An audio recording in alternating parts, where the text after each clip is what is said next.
I'm Joe Clarke, I'm fresh back from Rio after winning the gold medal, and here I am in sunny, oh not so sunny Lee Valley. Unfortunately this video is not about me though, it's about trying to maximise those cold winter paddling sessions and how you guys can make the most of them and keep the enjoyment factor all year round. Whether it's a kit, adapting your sessions or anything around that, and hopefully this video will help you with that.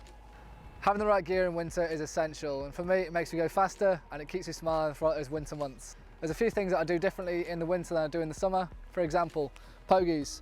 They open here, so you can put your hand through and hold your paddle exactly as you would do normally in summer. There's gloves, open mitt gloves here. This is essentially what I use just because they're slightly better for me, keep your hands warmer, because they are one of the first things that go cold in the winter. I also use slightly thicker thermal. I use a few of these in the winter to keep myself warm, layer up, and then essentially the last thing I'd say is a thick cag deck, better material. Try and get a new one so it's not leaking, because that's no fun either. And obviously make sure the deck's not leaking, because that's where most of the water comes in. The kind of kayaking you do or the duration you spend out in the water is going to dictate the kind of gear you actually need. So to talk through here, buoyancy aids. If you're out for a long time, these pockets will become essential and some of your best friends. You'll have your hand in there pulling out your chockies or your sweets. If you're one of the freestyle nutters, you're going to need one of these skill caps, because you're going to be going upside down regularly, and now obviously your head gets really cold and you don't want an ice cream head. So that's an essential. Again, another really good investment is a dry cag. The neck seals here, you can see we've got double seal, you've got the latex and the neoprene. Helps to keep the water out, a lot thicker, and it'll keep you smiling in those cold days. Wetsuit boots, they're so important when you're on rugged terrain. Going to give you some grip and essentially keep your feet warm as well, which is super important.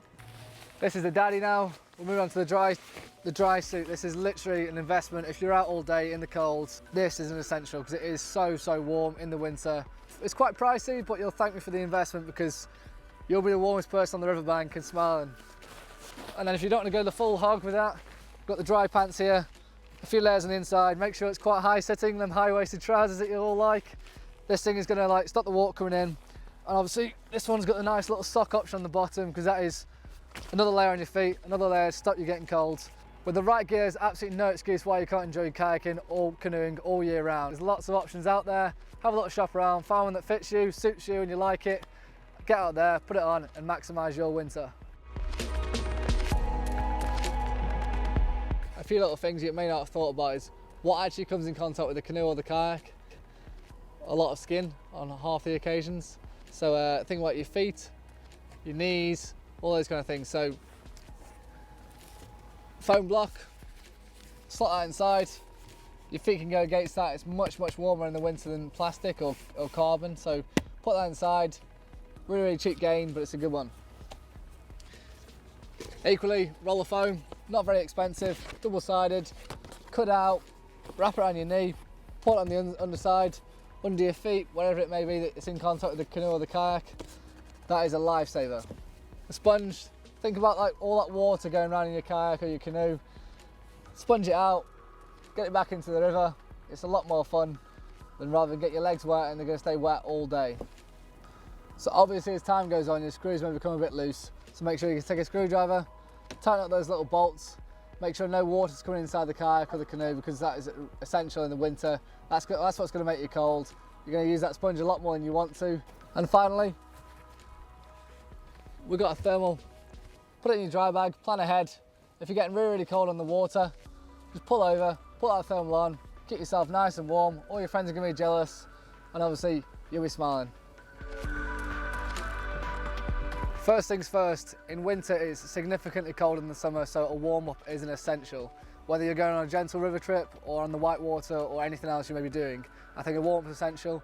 Whether you decide to just paddle around a little bit or whether you want to do something more intense on the water or on the bank, it's up to you, but I think obviously it's important to get those muscles really warm, get warm blood flowing to the muscles and really kind of get yourself in the zone, ready to go. Planning ahead for those cold winter days is essential. For me, I'd pack some goodies in my life jacket, some chocolate, some sweets, something to eat afterwards. I'd pack a warm flask, a hot drink, a coat, some dry clothes, all those kind of things that are self-explanatory but easy to forget about. And then take a changing mat, stand on the changing mat, because that makes a big difference, taking your feet off the cold floor. And finally, if there's a shower, get yourself in that as quickly as possible, keep warm, get in the shower and have fun. In the summer, you may well spend all day kayaking on the river and really enjoy yourself. but in the winter it's probably not got the same enjoyment factor due to the conditions. So I find the best way is to kind of make the sessions a bit shorter, a bit more intense, and try and get the same enjoyment factor that way as you would do in the summer. Always look ahead at the weather forecast, because you don't want to kind of get stuck in the middle of a thunderstorm. Try and pick the best day to suit your session that you've got planned. And finally, remember that it gets darker a lot earlier, so get out of bed early on a Sunday or wherever you're going. You don't want to get stuck in the dark and no lights, and then it's no fun. My top tips for you guys for winter is good base layer, short shot focus sessions, go fast, go clean, have fun, and don't fall in. That's probably the biggest one.